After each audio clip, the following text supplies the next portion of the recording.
आज सुनिए हिंदी की प्रतिष्ठित पत्रिका पुरवाई के उपसंपादक तथा समकालीन हिंदी कथा साहित्य के शीर्ष रचनाकारों में एक नीलिमा शर्मा की लिखी हुई कहानी कांच सा किशोर मन।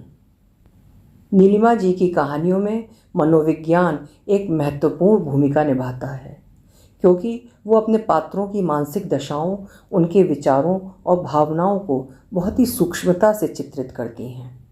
नीलिमा की कहानियों में पात्रों के मनोवैज्ञानिक पहलुओं को समझने के लिए कई बार मनोविज्ञान के सिद्धांतों और अवधारणाओं का उपयोग किया जाता है। आज का दिन अपने आप में भी खास है। आज नीलिमा शर्मा जी का जन्मदिन है। उनको जन्मदिन की अशेष शुभकामनाएं मेरी और श्रोताओं की तरफ से। प्रस्तुत है उनकी कहानी मेरी ज़बानी। मैं हूँ सीमा सिंह। आसमान में सुरमई सांझ हौले हौले धरती की तरफ कदम रख रही थी। गुच्छों में झुंड बनाकर बादल मानो अटखेलियाँ कर रहे थे। दूर कहीं एक झुंड काली घटाओं का धीमे धीमे कदम बढ़ाकर मौसम के सुहावने होने का अंदेशा दे रहा था। लेकिन कहीं एक व्याकुल मन बहुत उदास और मायूस था। उसको कोई फर्क नहीं पड़ रहा था इस सुरमई शाम में मंद मंद बहती समीर का और ना ही दूर से नज़र आते काले मेघों का। मौसम तो मन की दशा के होते हैं, मन खुश तो मौसम खुशनुमा हो जाते हैं। वो उदास मन साहिल का था, जो खिड़की से बाहर उमड़ते घुमड़ते बादलों को टकटकी लगाए देख रहा था। जनकपुरी के बी ब्लॉक के 190 नंबर की कोठी के तीसरे फ्लोर के कोने वाले कमरे की बड़ी सी कांच की खिड़की पर अपनी नाक टिकाए खामोशी से मौसम की हलचल से इतर मन बिन पंखों के अनंत उड़ान तक उड़ रहा था। सेंट जोसेफ कॉन्वेंट की 7वीं कक्षा का विद्यार्थी साहिल उर्फ सोनू आज बहुत गंभीर नज़र आ रहा था। ड्राइंग रूम के साथ वाले कोने वाला कमरा उसका कमरा था, जहाँ उसका स्टडी टेबल और बेड लगा हुआ था। कहने को ही यह उसका कमरा था, लेकिन डबल बेड लगाया था ताकि आपातकालीन परिस्थिति में किसी भी मेहमान को उसके कमरे में ठहराया जा सके। कमरे में 2 अलमारी थी। एक में साहिल के कपड़े लगाए गए थे। उसी अलमारी के नीचे वाले खाने में साहिल की बुक्स थीं और सबसे नीचे के दराज में उसके खिलौने। दूसरी अलमारी में मम्मी ने ढेर सारी बेडशीट्स, कुशन कवर और नैपकिन्स रखे हुए थे। जानवरों की आकृति बने हरे पर्दों से कमरा एक जंगल सा लगता था। साहिल को लगता था जैसे वो मोगली है और उसके ये जानवर उसके दोस्त हैं। लेकिन आज साहिल का इन जानवरों से बात करने का मन नहीं था। मन क्षोभ से भरा था। आज फिर मम्मी ने फ़ोन छीन लिया था ना। पापा ने अपना पुराना एप्पल 4 जियो का सिम डलवा कर उसको दे दिया था, ताकि अपने किसी भी प्रोजेक्ट के लिए गूगल से सामग्री एकत्र करने में सहायता मिलती रहे। साहिल ने अपने चचेरे भाई की सहायता से फ़ोन में WhatsApp, Facebook, Instagram, Snapchat, TikTok भी डाउनलोड कर लिए थे। अलग अलग विषयों पर स्नैपचैट बनाकर दोस्तों में धाक जमी हुई थी। आज भी उसने सबसे नया टॉपिक लेने का वादा किया था। जिन्हीं का भी मैसेज आया होगा व्हाट्सएप पर, लेकिन कैसे पढ़ें? पता नहीं मम्मी को क्या हो जाता है। जब भी सेल फ़ोन में व्हाट्सएप पर संदेश को पढ़ने लगो, मम्मी आ जाती हैं। 38 बरस की उम्र हो गई शायद मम्मी की, पर जितना भी खुद को प्रगतिशील कहती रहें, अंदर से दकियानूसी विचार ही हैं ना। मेरे सब दोस्तों को देखो ज़रा, सबकी कोई ना कोई लड़की दोस्त है, पर मुझे तो किसी लड़की से फ़ोन पर बात करते भी देख लेंगी तो जैसे गुस्से में पागल हो जाएंगी और चीख उठेंगी। क्या ये संस्कार दिए हैं मैंने? यही सिखाया है तुझे? पढ़ा मत कर, बस जब देखो लड़कियां लड़कियां। होमवर्क कितना हुआ देखा कॉपी? मम्मी को पता नहीं क्या हो जाता है, जब देखो मुझे भाषण देती रहती हैं कि ऐसा ना करो, वैसा ना किया करो, लड़कियों से बहस क्यों करते हो, ज़्यादा बात ना किया करो, बस पढ़ाई में ध्यान लगाया करो, अच्छा बच्चा बनो ताकि लोग तुम्हारी मिसाल दें। अरे यार, हद है ना ये तो। कितना अच्छा बच्चा बनूं आखिर। फेसबुक पर भी ऐड कर लिया मुझे। हर वक्त स्टॉक करती रहती हैं। ये लड़की कौन है, वो कौन है, ये स्टेटस क्यों लिखा, वैसे कमेंट क्यों लिखे। एक तो फेसबुक पर मम्मी की दोस्त आंटियां चिल्लाती हैं, अपने लड़कों को संभालो। जब लड़का लड़की बराबर मानते तो दोनों को संभालो ना। कल मम्मी ने जब किटी पार्टी घर पर की थी तो सब आंटियां बहस कर रही थीं कि मीडिया कहता है सब मदर अपने लड़कों में संस्कार नहीं पढ़ती। अब संस्कार भी क्या कोई दवाई है जो माँ हमें खिला देगी? कैसे आते हैं ये संस्कार? हम खुद क्यों गलत काम करेंगे, वो भी जानबूझकर? हर जगह अब हम थोड़े ही गलत हैं। अब कुछ लड़कों ने कहीं भी कुछ गलत सलत किया, उसका खामियाजा हम क्यों भुगते? हाँ, अब दोस्तों में लड़कियों को लेकर हंसी मजाक तो चलता ही है। ये लड़कियां भी तो लड़कों को लेकर कितना बोलती हैं, पर इन मम्मा लोग को कौन समझाए। अब उस दिन पूरब की मम्मा ने उसको ऋचा का मजाक उड़ाते सुन लिया तो बरस पड़ी। अब उन्होंने सिर्फ उसको सुना, उधर से ऋचा क्या क्या बोल रही थी आंटी को नहीं पता चला था। अकेले पूरब ही परेशान नहीं था, क्लास के सारे लड़के लड़कियां परेशान थे। परसों सावन की जन्मदिन पार्टी सिर्फ इसी वजह से दिन में रखी गई थी क्योंकि किसी भी लड़की की मम्मी उनको शाम 8 बजे तक बाहर रहने की अनुमति नहीं दे रही थी और किसी भी लड़के की मम्मी शाम की पार्टी में लड़कियों को बुलाने के पक्ष में नहीं थी। अब ये क्या बात हुई? जब हम क्लास में पढ़ते हैं साथ तो क्या हम ये सोचकर पढ़ते हैं कि मैं लड़का हूँ ये पाठ नहीं पढ़ूंगा और ये लड़की है ये नहीं? कितनी गलत बात है ना। सोनू। मम्मी की आवाज़ पर सोनू की सोचें आसमान से ज़मीन पर लौट आईं। लो हो गई शुरू मेरी मदर इंडिया, अब होगा इनका प्रवचन शुरू। झुंझलाए हुए सोनू ने सामने रखी किताब को खोल लिया और पढ़ने का नाटक करने लगा। दरवाजे पर साहिल की मम्मी थी। साहिल का मनपसंद ओरियो शेक का मग मेज पर रख प्यार से सर पर हाथ फेर कर चली गई।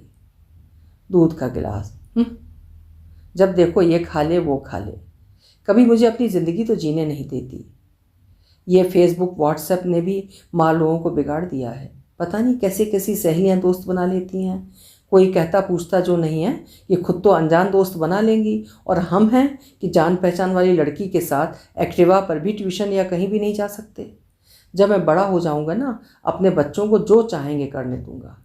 नहीं पीना मुझे कोई दूध वूध। सोचते सोचते साहिल का दिमाग न जाने क्या क्या सोचता गया। ये किशोर उम्र होती ही ऐसी है, कब कौन सी बात पर बच्चे चिढ़ जाएं कहा नहीं जा सकता। हर एक बात पर उनको अपना स्टैंड ही सही लगता है। किसी भी बात को गलत कहा जाए तो बहस करने को तैयार। उल्टा जवाब देने से मना करो तो बोलेंगे माँ हम क्या अपनी बात भी नहीं कह सकते, आप तो बस हमें डांट कर चुप करा देती हो। अब बच्चे हैं ना, सोचों में कहाँ से कहाँ तक पहुँच जाते हैं और वक्त बेकार हो रहा है इसका उनको भान ही नहीं होता। थोड़ी बहुत बंदिशें तो लगानी ही पड़ती हैं बच्चों पर, लेकिन ये बाल मन बस अनंत आकाश तक उड़ना चाहता है। अपने पंखों की परवास का उनको जरा भी एहसास नहीं होता है। शाम सुरमई से अंधेरी काली हो गई थी। पापा आ गए, पापा आ गए। छोटी बहन लवी की आवाज़ सुनकर साहिल भी अपने कमरे से बाहर की तरफ आया। अरे वाह पापा, ये क्या गिफ्ट लाए हो आप? बच्चे, मेरा प्रमोशन हो गया है।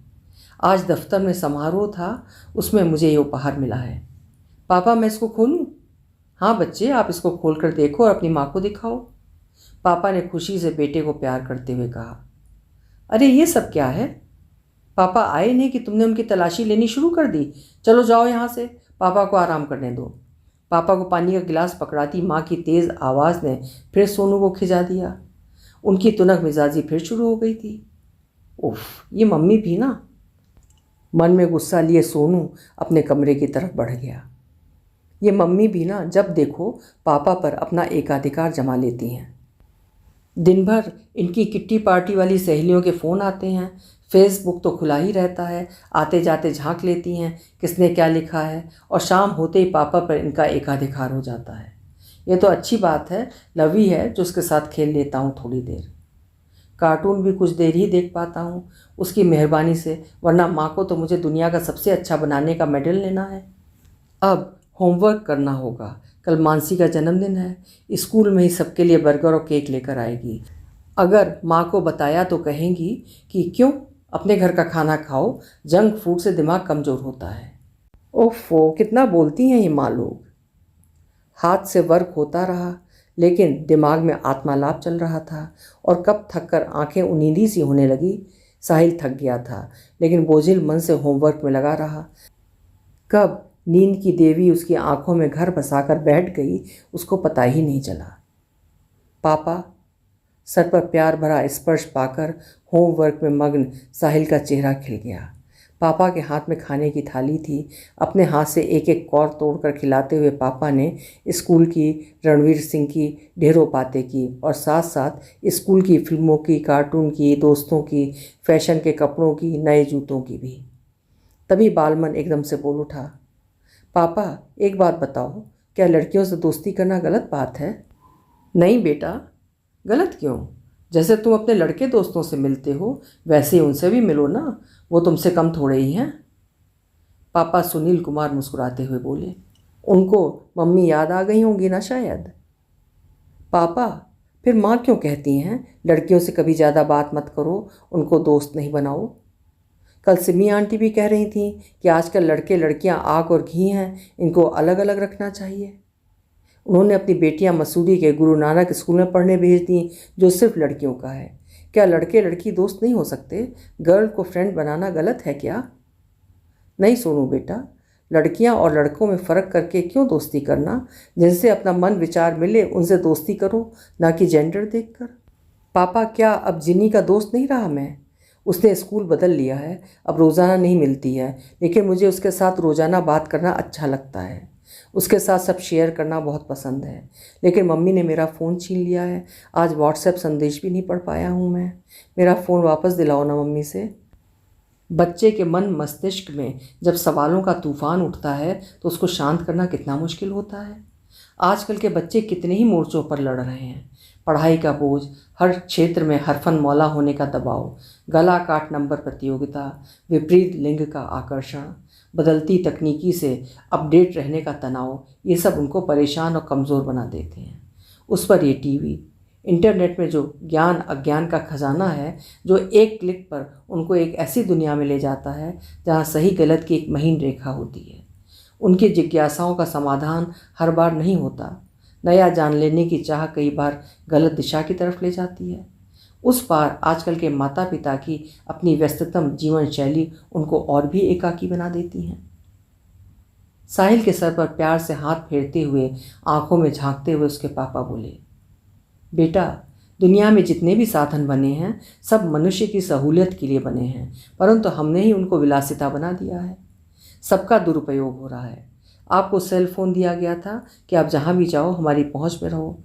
आपको कोई भी ज़रूरत हो आप हमें बुला सको, क्योंकि अब वो ज़माना नहीं रहा कि कोई अजनबी से सहायता ली जाए, या वो सहायता कर भी देगा इसकी कोई गारंटी नहीं।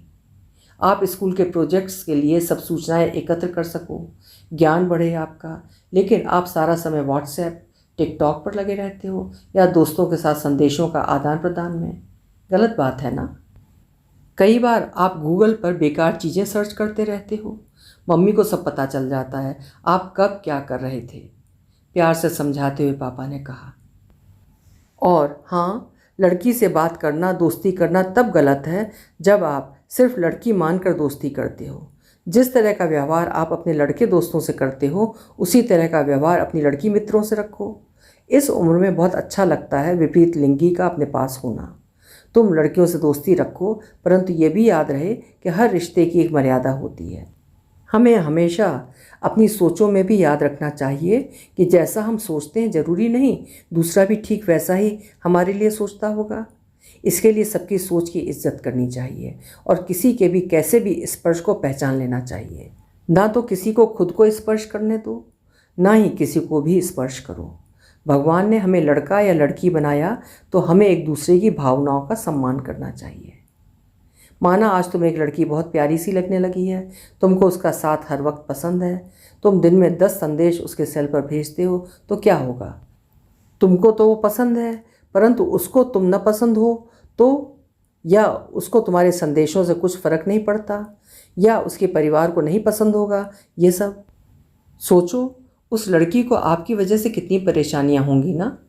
क्या आप चाहोगे कि जिसे आप पसंद करते हैं और वो परेशान हो तो उसकी खुशी के लिए अपने चारों तरफ एक सीमा बनाओ कि कोई भी मित्र, चाहे वो लड़की हो या लड़का, ना तो हद से ज़्यादा उसके पीछे घूमो, ना उसको नेगलेक्ट करो, बस उसकी शख्सियत की इज्जत करो।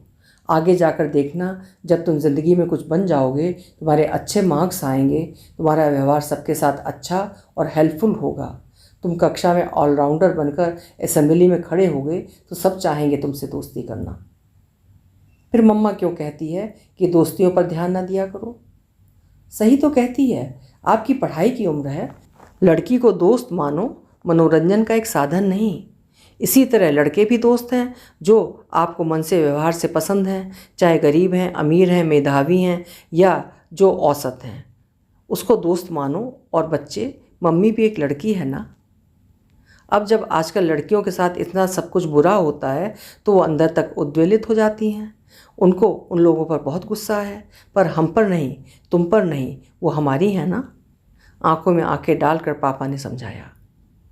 उनका मन चाहता है कि समाज में बदलाव हो, परंतु कैसे, ये नहीं जानती। हम दोनों हैं ना, हम आपकी मम्मी को कभी ऐसा मौका ही नहीं देंगे कि उनको लगे कि लड़के लड़कियों से गलत व्यवहार करते हैं। आपका फ़ोन भी उन्होंने जिन्नी के संदेश के लिए नहीं छीना था। उन्होंने आपका फ़ोन इसलिए लिया था क्योंकि आपके फाइनल एग्ज़ाम पास आ रहे हैं, बस इसीलिए। पर उनका तरीका गलत था, ये बात मैं मानता हूँ। सारा दिन अखबार, नेट, टीवी पर देख देख कर उनका मन आक्रोशित हो गया है। उनको भी लगता है मेरे बेटे को सबसे आगे रहना आना चाहिए। अब हमको ही उनको समझना है ना, कह पापा ने सोनू की आंखों में झांका। सोनू का किशोर मन सोच में पड़ गया। हाँ, पापा सही कह रहे हैं। मम्मा के मन में परेशानी होगी, तभी गुस्से में बोल गई मुझे। वैसे तो है ना मेरी प्यारी मम्मा। ओके, अब मैं मम्मी को कभी ये महसूस नहीं होने दूंगा कि हर लड़का गलत होता है और उनका प्यारा बेटा बनूंगा। कमरे से बाहर दौड़ लगाते हुए साहिल जोर से चिल्लाया, मम्मा सुनो, कल मेरी एक दोस्त का जन्मदिन है, कोई गिफ्ट दो ना उसके लिए। सब स्कूल में ही जन्मदिन मनाएंगे क्योंकि सबको पढ़ना भी है ना। और हाँ, आप मेरा सेलफ़ोन भी अपने पास रख लो, जब कहीं जाऊँगा तो आपसे ले लूँगा। पीट करके सुबह बनाई जाने वाली सब्जी को काटती रेखा की आंखें भीगी थीं। सब लड़के कहाँ बुरे होते हैं, उनके पति को कितने अच्छे संस्कार मिले हैं, उसको भी बेटे को अच्छे ही संस्कार देने हैं, लेकिन डांट टपट के नहीं, प्यार से, तार्किक बातें करके। साहिल, अभी जिनी का कॉल आया था, मैंने उसको और उसकी फैमिली को संडे पर खाने पे बुलाया है। जिनी से फ़ोन पर पूछ लो उसको तुमसे कौन सी स्टोरी बुक चाहिए। मैं नाम भूल गई, बताया तो था उसने।